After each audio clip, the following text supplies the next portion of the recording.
شب قدر ہے، اس میں عبادت کا اہتمام کرنا ہے، اعتکاف کی سنت کو زندہ رکھنے کی کوشش کرنا ہے، اور صدقہ فطر کا اہتمام کرنا ہے۔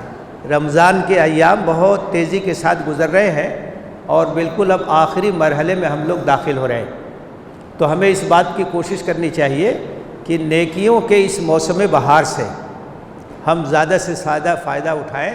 ان الحمد للہ نحمده ونستعینه ونؤمن به ونتوکل علیہ ونعوذ باللہ من شرور انفسنا ومن سیئات اعمالنا من يهده الله فلا مضل له ومن يضلل فلا هادي له واشهد ان لا اله الا الله وحده لا شريك له واشهد ان محمدا عبده ورسوله اللهم صل وسلم وبارك وانعم على عبدك ورسولك ونبيك محمد وعلى آله وأصحابه أجمعين يا أيها الذين آمنوا اتقوا الله حق تقاته ولا تموتن إلا وأنتم مسلمون يا أيها الناس اتقوا ربكم الذي خلقكم من نفس واحدة وخلق منها زوجها وبث منهما رجالا كثيرا ونساء واتقوا الله الذي تساءلون به والأرحام إن الله كان عليكم رقيبا يا أيها الذين آمنوا اتقوا الله وقولوا قولا سديدا يصلح لكم أعمالكم ويغفر لكم ذنوبكم ومن يطع الله ورسوله فقد فاز فوزا عظيما أما بعد فإن أصدق الحديث كتاب الله وخير الهدي هدي محمد صلى الله عليه وسلم وشر الأمور محدثاتها وكل محدثة بدعة وكل بدعة ضلالة وكل ضلالة في النار أعوذ بالله من الشيطان الرجيم بسم الله الرحمن الرحيم إنا أنزلناه في ليلة القدر وما أدراك ما ليلة القدر ليلة القدر خير من ألف شهر تنزل الملائكة والروح فيها بإذن ربهم من كل أمر سلام هي حتى مطلع الفجر وقالت عائشة رضي الله تعالى عنها أنه كان إذا دخل الأشهر كان رسول الله صلى الله عليه وسلم شد مئزره وأحيا ليله وأيقظ أهله وقالت كان رسول الله صلى الله عليه وسلم يجتهد في الأشهر الأواخر ما لا يجتهد في غيره۔ محترم حاضرین، رمضان کی 20 تاریخ ہے۔ آج جو رات آ رہی ہے یہ آخری عشرے کی پہلی رات ہوگی، تو رمضان المبارک کا سب سے زیادہ مبارک جو عشرہ ہے وہ آج رات میں شروع ہونے والا ہے۔ یہ وہ عشرہ ہے جس کی بہت زیادہ فضیلت ہے۔ اللہ کے رسول صلی اللہ علیہ وسلم کے بارے میں آتا ہے کہ آخری عشرے میں آپ جتنی محنت کرتے تھے عبادت میں، بقیہ ایام میں اتنی محنت نہیں کرتے تھے۔ یوں تو پورے رمضان میں آپ عبادات میں بہت زیادہ محنت کرتے تھے، لیکن خاص طور سے آخری عشرے میں آپ کی محنت اور زیادہ بڑھ جاتی تھی۔ حضرت عائشہ صدیقہ رضی اللہ تعالی عنہ بیان کرتے ہیں کہ جب آخری عشرہ آتا تھا تو نبی صلی اللہ علیہ وسلم کی کیفیت کیا ہوتی تھی؟ شد مئزرہ وأحیا لیلہ وأیقظ اہلہ، عبادات کے لیے اور زیادہ کمر بستہ ہو جاتے تھے اور رات رات بھر جگتے تھے، شب بیداری کرتے تھے اور گھر والوں کو بھی جگاتے تھے، ان کو بھی ترغیب دیتے تھے کہ آخری عشرہ ہے، اس میں زیادہ سے زیادہ نیکیاں کما لو۔ تو یہ عشرہ شروع ہونے والا ہے، اس کے ایک ایک لمحے کو قیمتی سمجھتے ہوئے استعمال کرنے کی ضرورت ہے۔ اس عشرے کی جو اہمیت ہے، اس کی جو فضیلت ہے، اس کی جو خاص وجہ ہے وہ شب قدر ہے۔ اسی عشرے میں لیلۃ القدر ہے جس کی غیر معمولی فضیلت ہے۔ حضرت ابو ہریرہ رضی اللہ تعالیٰ عنہ بیان کرتے ہیں کہ رسول اللہ صلی اللہ علیہ وسلم نے ارشاد فرمایا، من قام لیلۃ القدر ایمانا واحتسابا غفر لہ ما تقدم من ذنبہ، کہ جو لوگ شب قدر میں ایمان اور اخلاص کے ساتھ اللہ کی رضا کے لیے قیام کریں گے، عبادت کریں گے، تو اللہ تعالیٰ ان کے گناہوں کو بخش دیتا ہے۔ تو یہ جو لیلۃ القدر ہے وہ اسی عشرے میں ہے، اور اسی لیے اس کی بہت اہمیت ہے اور اس کی بہت فضیلت ہے۔ لیلۃ القدر کے سلسلے میں قرآن مجید میں اللہ تعالیٰ نے فرمایا ہے انا انزلناہ فی لیلۃ القدر، ہم نے اس قرآن مجید کو لیلۃ القدر میں نازل کیا۔ وما ادراک ما لیلۃ القدر، تم کیا جانو کہ شب قدر کی کیا اہمیت ہے۔ لیلۃ القدر خیر من الف شہر، لیلۃ القدر 1000 مہینوں سے بہتر ہے، 1000 مہینوں سے افضل ہے۔ تنزل الملائکۃ والروح فیہا باذن ربہم من کل امر، فرشتے اور خاص طور سے حضرت جبریل علیہ السلام اس رات میں اللہ کے حکم سے ہر حکم لے کے نازل ہوتے ہیں۔ سلام ہی حتی مطلع الفجر، یہ رات سراسر سلامتی ہے طلوع فجر تک۔ تو یہ فضیلت ہے اس رات کی، خیر من الف شہر، 1000 مہینوں سے بہتر ہے، افضل ہے۔ اس سے آپ اندازہ کر سکتے ہیں کہ اس رات میں عبادت کی کتنی فضیلت ہے، کتنی اہمیت ہے۔ تو چونکہ آخری عشرے میں یہ رات ہے، اس لیے اس عشرے میں زیادہ محنت کی جاتی ہے۔ روایات سے معلوم ہوتا ہے کہ آخری عشرے کی طاق راتوں میں خاص طور سے شب قدر کو تلاش کرنا چاہیے۔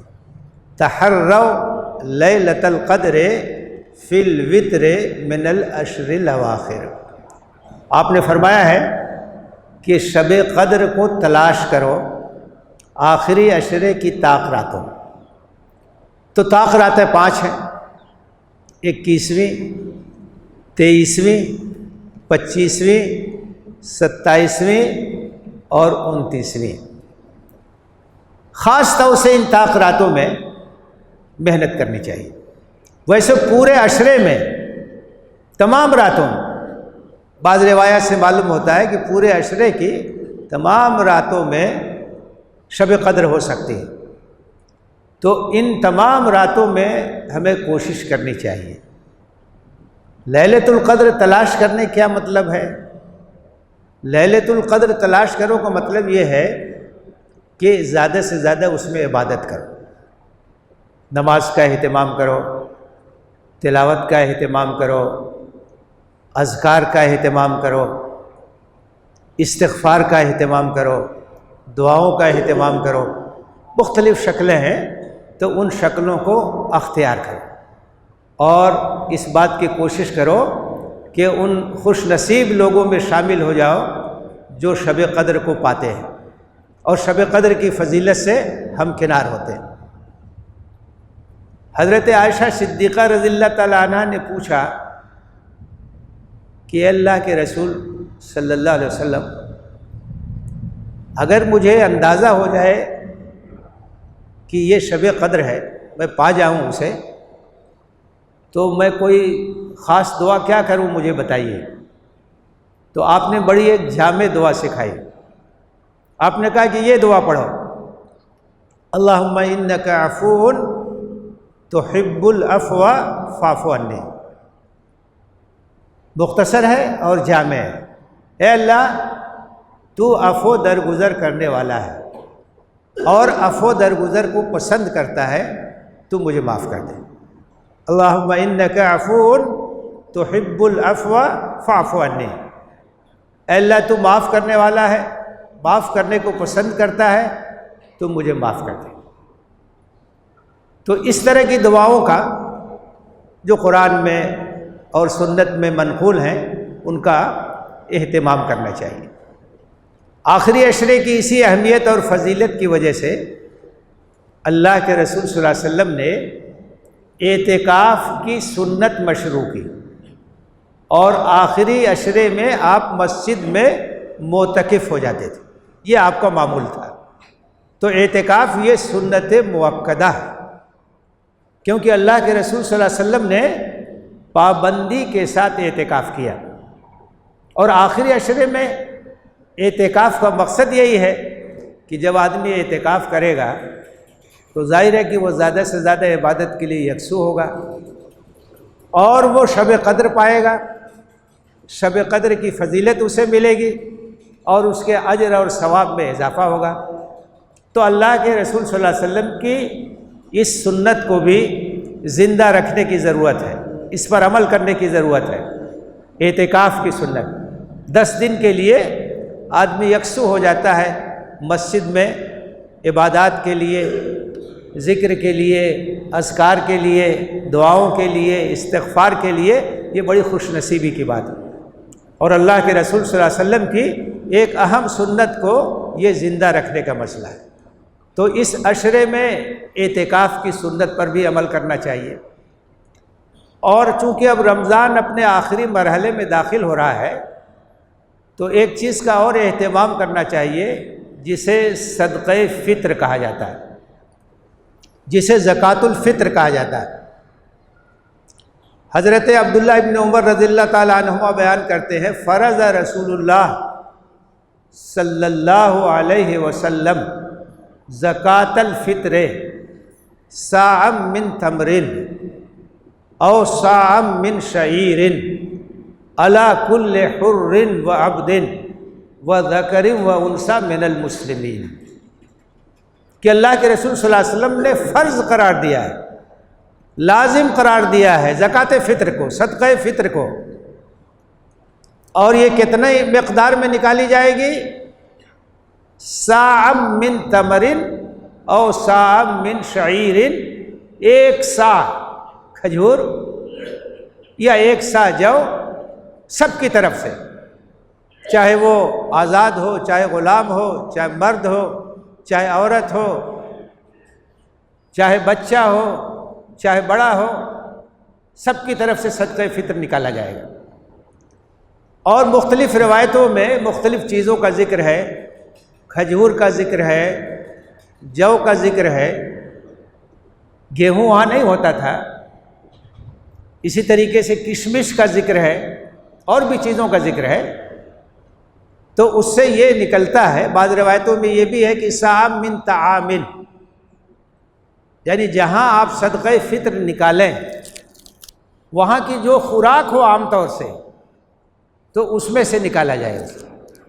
ہمارا علاقہ ہے، یہاں گیہوں ہے، چاول ہے، اس طرح کی چیزیں کھائی جاتی ہیں، تو 1 صاع گیہوں نکال دیں، 1 صاع چاول نکال دیں، کوئی بھی چیز نکالیں۔ صاع ایک پیمانہ ہے، اس سے ناپا جاتا تھا، اور کلو گرام کے لحاظ سے اس کا اندازہ کیا گیا ہے کہ تقریباً 2.5 کلو۔ تو یا تو اتنا آپ غلہ نکال دیں یا اس کی قیمت نکال دیں، اور سب کی طرف سے جو لوگ آپ کی کفالت میں ہیں، بچے ہیں، بیوی ہیں، جو لوگ بھی آپ کی کفالت میں ہیں، والدین ہیں، سب کی طرف سے اسے نکالنا ہے۔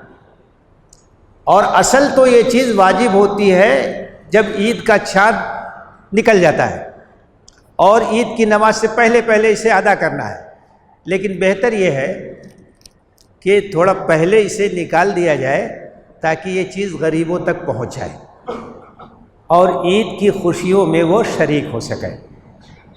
کیونکہ صدقہ فطر کا مقصد حدیث میں 2 چیزوں کو بیان کیا گیا ہے۔ ابن عباس رضی اللہ تعالیٰ عنہ کی روایت کہ اللہ کے رسول صلی اللہ علیہ وسلم نے صدقہ فطر کو لازم قرار دیا ہے، طہرۃ للصائم من الرفث والسخب وطعمۃ للمساکین۔ 2 مقصد ہے اس کا۔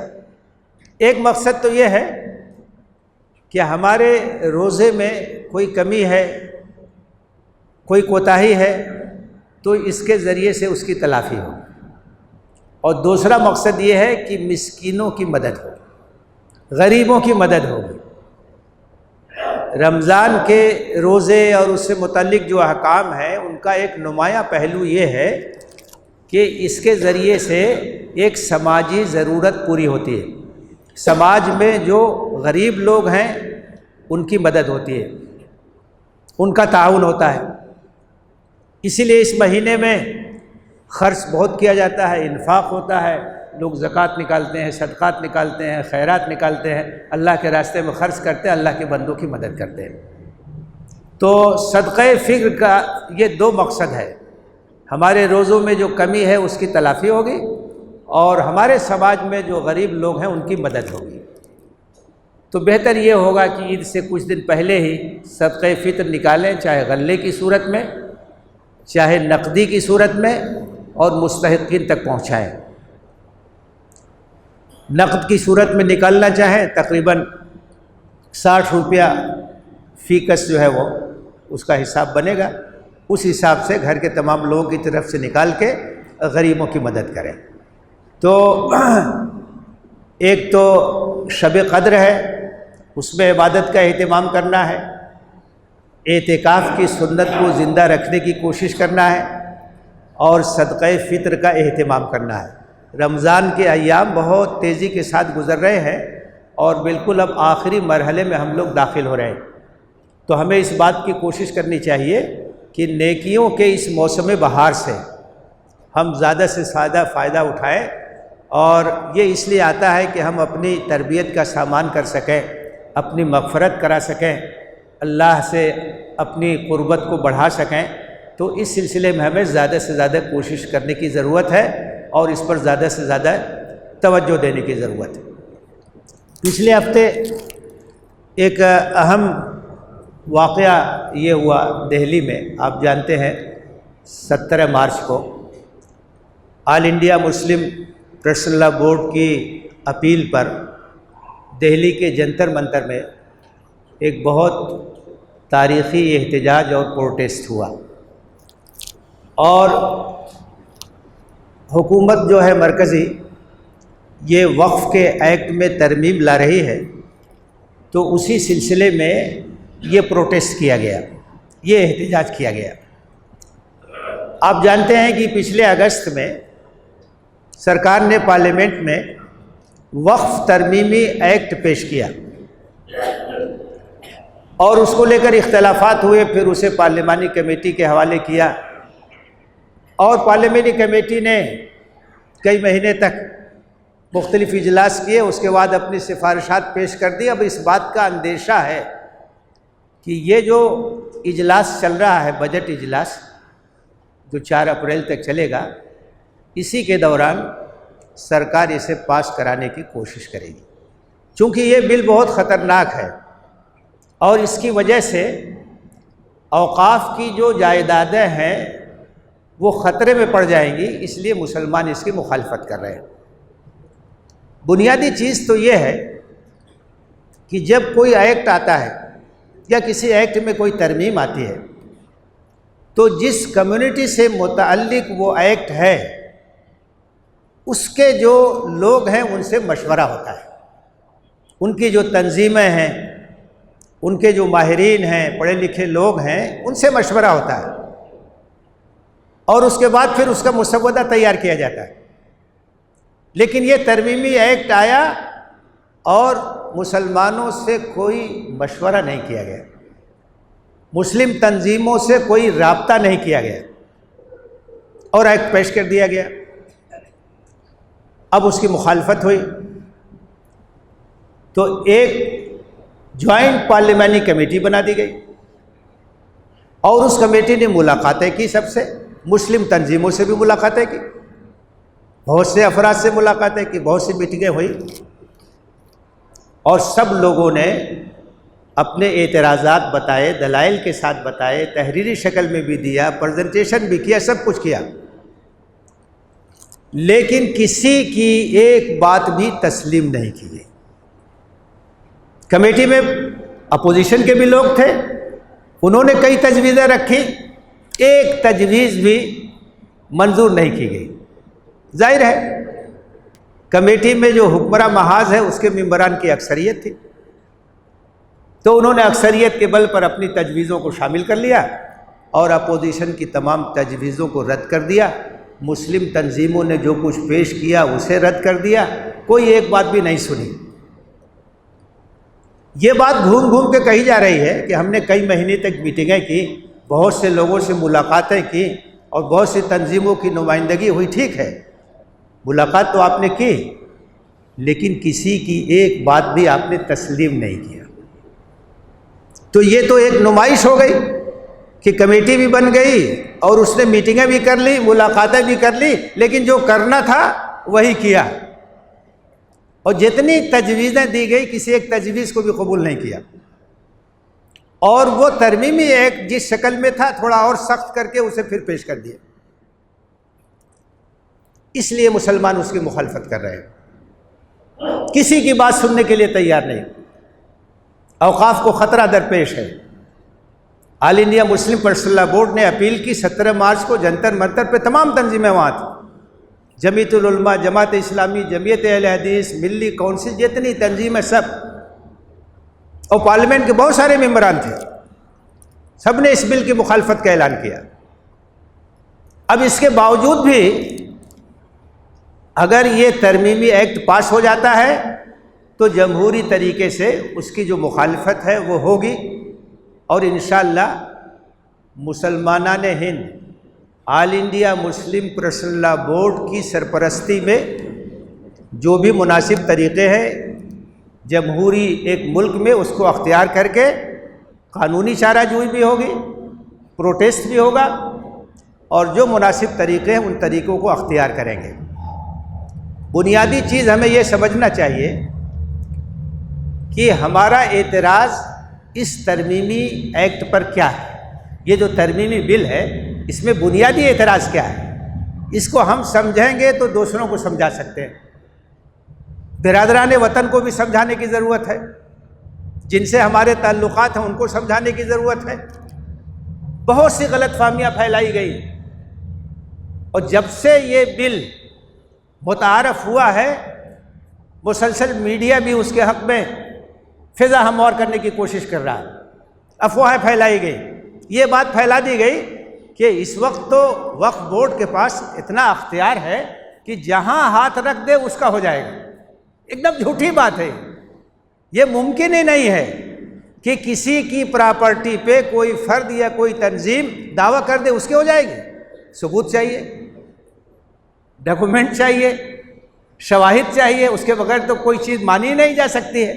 تو یہ بات بالکل غلط پھیلائی گئی ہے کہ وقف بورڈ جو ہے جہاں ہاتھ رکھ دے وہ چیز اس کی ملکیت ہو جائے گی۔ یہ پھیلایا گیا کہ ڈیفنس اور ریلوے کے بعد سب سے زیادہ زمین وقف بورڈ کے پاس ہے، یہ بھی غلط ہے۔ صرف 2 اسٹیٹ آندھرا پردیش اور تمل ناڈو کے مندروں کے پاس جو زمینیں ہیں وہ وقف بورڈ کی زمینوں سے زیادہ ہیں، پورے ہندوستان کی بات نہیں ہو رہی، صرف 2 اسٹیٹ آندھرا اور تمل ناڈو میں مندروں کے پاس جو زمین ہے وہ بھی دان کی شکل میں ہے، وہ وقف بورڈ کی جو زمینیں ہیں اس سے زیادہ ہے۔ تو یہ ایک بالکل غلط بات جو ہے وہ پھیلائی گئی۔ اسی طرح سے یہ پھیلایا گیا کہ جو وقف ٹریبیونل ہوتا ہے، وقف کے معاملات جو ہوتے ہیں، کہیں اگر تنازع ہے کسی زمین کا تو وقف ٹریبیونل اس کا فیصلہ کرتا ہے۔ وقف ٹریبیونل میں کون ہوتا ہے؟ ایک جج ہوتا ہے، ایک ایڈمنسٹریٹر کا آدمی ہوتا ہے، اور ایک عالم ہوتا ہے جو وقف کے معاملات سے واقف ہوتا ہے۔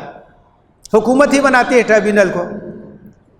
تو یہ کہا گیا کہ ٹریبیونل جو وقف کا ہے جو فیصلہ کر دیتا ہے اس کے خلاف کہیں آپ جا نہیں سکتے، یہ بھی بالکل غلط بات ہے۔ اس کے خلاف ریویژن میں جانے کا اختیار ہے اور ریویژن میں لوگ جاتے بھی ہیں۔ تو بہت سی غلط فہمیاں پھیلائی گئیں، برادران وطن کو بدگمان کیا گیا۔ یہ مسئلہ تو مسلمانوں کا ہے، مسلمانوں کے اوقاف کا ہے۔ اب اس میں جو خطرناک چیزیں ہیں، اس سے پہلے جو ایکٹ ہے 1995 کا، ایک بات اور جان لیجیے، 2013 میں یو پی اے سرکار کے زمانے میں 1995 کے ایکٹ میں ترامیم منظور کی گئی، اور مسلم تنظیموں کے مشورے سے اور بہت محنت اور ہوم ورک کے بعد اور ایسی ترمیمیں منظور کی گئیں جن کے ذریعے سے اوقاف کی حفاظت اور مضبوط طریقے سے ہو سکتی تھی۔ 13 میں پارلیمنٹ سے بل پاس ہوا، صدر جمہوریہ نے اس پہ دستخط کیا، گزٹ ہو گیا، لیکن اس سرکار نے 11 سال ہو گیا آج تک اس پر عمل درآمد نہیں کیا۔ جب کوئی قانون بن جاتا ہے، گزٹ ہو جاتا ہے، اس کے بعد سرکار اس کے ضوابط بناتی ہے تاکہ اس کا نفاذ ہو۔ اگر یہ اوقاف کی حفاظت کے لیے کچھ بھی حساس ہوتے تو 13 کا جو قانون پاس ہے آج تک اس پر عمل درآمد نہیں کیا، اس کے ضوابط نہیں بنائے۔ تو یہ ڈھونگ ہے کہ ہم مسلمانوں کی خیر خواہی میں ایسا کر رہے ہیں۔ خیر خواہی میں کرتے تو 13 کا ایکٹ تو نافذ ہوتا، اس کے لیے تو ضوابط بنتے۔ اب اس میں دیکھیے خطرناک چیزیں کیا ہے۔ آج تک قانون یہ تھا کوئی بھی شخص جو عاقل ہو، بالغ ہو اور کسی پراپرٹی کا مالک ہو وہ وقف کر سکتا ہے، چاہے مسلم ہو چاہے غیر مسلم ہو۔ غیر مسلموں نے بھی وقف کیا ہے۔ ایک آدمی عاقل ہے، بالغ ہے، پراپرٹی اس کی ہے، ملکیت اس کی ہے، وہ کسی کو دان دینا چاہے دے سکتا ہے، ڈونیٹ کرنا چاہے کر سکتا ہے۔ اب اس کے اندر ترمیم یہ آ رہی ہے 5 سال سے جو پریکٹسنگ مسلم ہو وہی وقف کر سکتا ہے۔ تو ایک تو آپ نے یہ قید لگا دی کہ غیر مسلم نہیں کر سکتا، یہ بھی غیر مسلموں کے اختیار میں دخل اندازی ہے۔ ایک غیر مسلم اگر کسی اچھے کام کے لیے مسلمانوں کو کوئی چیز وقف کرنا چاہتا ہے تو آپ کیوں اس میں رکاوٹ بنتے ہیں؟ دوسری قید یہ لگا دی کہ ہر مسلمان نہیں کر سکتا، 5 سال سے جو پریکٹسنگ مسلم ہو وہی کر سکتا ہے۔ تو ایک تو یہ مسئلہ کھڑا ہوگا کہ کون پریکٹسنگ مسلم ہے کون نہیں ہے، اس کا فیصلہ کون کرے گا؟ اور دوسری بات یہ ہے کہ آج اگر کوئی آدمی مسلمان ہوتا ہے اور اس کے اندر جذبہ ہے اور وہ اپنی پراپرٹی وقف کرنا چاہتا ہے، آپ کہیں گے نہیں کر سکتے، 5 سال بعد کر سکتے۔ بھائی کب تک آدمی زندہ رہے گا؟ نہیں رہے گا۔ آپ جانتے ہیں وقف مسلمان کیوں کرتے ہیں؟ اس لیے کہ جو چیز وقف ہو جاتی ہے وہ صدقہ جاریہ ہوتی ہے، آپ دنیا سے چلے جائیں گے آپ کو ثواب ملتا رہے گا۔ اسی لیے ہر دور میں مسلمانوں نے وقف کیا، عہد نبوی سے وقف چل رہا ہے، یہ صدقہ جاریہ ہے۔ کار خیر کے لیے آپ نے دے دیا آپ کی پراپرٹی تو اس کا اجر برابر ملتا رہے، آپ دنیا سے چلے جائیں گے اور اجر ملتا رہے گا۔ حضرت عثمان رضی اللہ تعالیٰ عنہ نے مدینے میں پانی کی قلت تھی، پورا کنواں خرید کر کے جو وقف کر دیا۔ حضرت عمر ابن خطاب رضی اللہ تعالیٰ عنہ نے خیبر میں جو زمین ملی اسے وقف کر دیا۔ تو آدمی تو چاہتا ہے کہ آج میرے پاس پراپرٹی ہے میں وقف کر دوں، تو آپ کہتے ہیں نہیں ابھی نہیں کر سکتے، یہ بالکل غلط بات ہے۔ جو آدمی عاقل ہے بالغ ہے اس کی اپنی پراپرٹی ہے، کر سکتا ہے وہ، تو یہ شک بالکل غلط ہے۔ اسی طرح سے آپ جانتے ہیں ایک لمیٹیشن ایکٹ ہے بھارت میں کہ اگر آپ کی پراپرٹی پر کسی کا قبضہ ہے، 12 سال تک آپ نے کوئی اعتراض نہیں کیا تو اب آپ کو آبجیکشن کا حق نہیں۔ 12 سال کے بعد جس کا قبضہ اسی کی ہو جائے گی۔ آپ کی چیز ہے تو آپ کو اس پر اعتراض کرنا چاہیے، آنا چاہیے 12 سال تک کہاں تھے۔ اس سے اوقاف وغیرہ مستثنی ہے، ہندو مندروں کے جو اوقاف وہ بھی مستثنی ہے، گردوارہ کی جو پراپرٹی ہے وہ بھی مستثنی ہے، چرچ کی جو پراپرٹی ہے وہ بھی مستثنی ہے۔ اب کیا کر رہے ہیں اس ترمیم میں کہ اوقاف کو بھی اس کے اندر شامل کر رہے ہیں کہ 12 سال اگر ہو گیا تو اب وقف بورڈ دعویٰ نہیں کر سکتا۔ تو اس کا نتیجہ کیا ہوگا کہ جن لوگوں نے بہت دنوں سے قبضہ کر رکھا، اور سمجھ لیجئے کہ اوقاف کی بہت ساری پراپرٹی پہ قبضہ ہے گورنمنٹ کا اور زمین کے مافیا لوگوں کا، اور ان مافیاؤں میں مسلمان بھی ہیں ہندو بھی ہیں۔ اب اگر یہ ایکٹ پاس ہو جائے گا تو 12 سال سے زیادہ کا جو قبضہ ہے اس کے خلاف آپ نہیں جا سکتے، وقف بورڈ اپیل نہیں کر سکتا، اس کے خلاف کوئی اعتراض نہیں کر سکتا۔ تو بہت سارے جو اس طرح کے مقبوضہ اوقاف ہیں وہ سب ہاتھ سے چلے جائیں گے۔ اسی طریقے سے وقف ٹربیونل جو ہے وہ تنازعات کا فیصلہ کرتا تھا، اب جو ہے وہ کلیکٹر کے ہاتھ میں دے رہے ہیں۔ جو جوائنٹ پارلیمنٹری کمیٹی، اس نے کہا چلے کلیکٹر کے بجائے اور اس کے اوپر رینک کا ادھیکاری ہوگا تو سرکاری کا تو آدمی ہوگا۔ اب گورنمنٹ سے جھگڑا ہے وقف کا، وقف بورڈ کا۔ دہلی میں 123 وقف کی پراپرٹی ایسی ہے جن پر سرکار کا قبضہ ہے، وقف بورڈ لڑ رہا ہے۔ اب کہہ رہے ہیں کہ اس کا فیصلہ کلیکٹر کے اوپر کا ایک ادھیکاری بڑے رینج کا ہوگا، وہ کرے گا۔ اب آپ یہ بتائیے کہ سرکاری ادھیکاری اور وہی فیصلہ کرے تو وہ سرکار کے حق میں کرے گا کہ کسی اور کے خلاف کرے گا؟ وقف بورڈ سے اور سرکار سے جھگڑا چل رہا ہے، ٹربیونل فیصلہ کرے، بات سمجھ میں آتی ہے، کلیکٹر کو دے دے یا اس پر کسی بڑے ادھیکاری کو دے دیں، اس کا نتیجہ کیا نکلے گا؟ اسی طریقے سے اس میں یہ ہے کہ وقف کا مینجمنٹ کے لیے ایک تو مرکزی سطح پر سینٹرل وقف کونسل ہے اور ریاست کی سطح پر وقف بورڈ ہے، یہ مل کر کے دیکھتے ہیں اس کو۔ اب یہ کیا کہہ رہے ہیں کہ جو سینٹرل وقف کونسل ہے اور پھر جو وقف بورڈ ہے ریاست کا، اس میں غیر مسلم بھی ممبر ہوں گے۔ مسلمانوں کی اوقاف ہیں تو اس میں غیر مسلم کیوں رہیں گے؟ اور سینٹرل وقف کونسل کے 19 ممبران میں 12 غیر مسلم رکھنے کی ان کی تجویز۔ اب 19 میں 12 وہ ہوں گے تو فیصلہ کیا ہوگا؟ اور سینٹرل وقف کونسل اور وقف بورڈ میں کئی ممبران تھے جن کا انتخاب ہوتا تھا، اب سب کو نامنیٹ کریں گے، سرکار نامنیٹ کرے گی۔ سرکار کن لوگوں کو نامنیٹ کرے گی؟ تو آپ اندازہ کر سکتے ہیں کہ اس میں کتنی خطرناک چیزیں ہیں۔ اور اگر یہ بل پاس ہو جائے گا، نافذ ہو جائے گا، تو اوقاف سے ہاتھ دھونا پڑے گا۔ ایک اور چیز اس میں تھی، آپ جانتے ہیں جو چیز وقف ہو جاتی ہے قیامت تک کے لیے وقف ہوگی۔ ایک موجودہ قانون میں ایک شق ہے جسے کہتے ہیں وقف بائی یوزر۔ اگر وقف کے طور پر کوئی چیز استعمال ہو رہی ہے برسہ برس سے تو اسے وقف سمجھا جائے گا، چاہے کاغذ نہ ہو۔ جو پرانے اوقاف ہیں اس کا کاغذ کہاں ہے؟ ایک چیز ہے مسجد کے طور پر استعمال ہو رہی ہے، برسہ برس سے استعمال ہو رہی ہے تو اسے وقف سمجھا جائے گا۔ ایک جگہ ہے قبرستان کے طور پر استعمال ہو رہی ہے، سالہ سال سے استعمال ہو رہی ہے تو اسے وقف سمجھا جائے گا۔ اب یہ کہہ رہے ہیں کہ اس کو ختم کیا جائے گا اور ڈاکومنٹ پیش کرنا پڑے گا، کاغذ پیش کرنا پڑے گا۔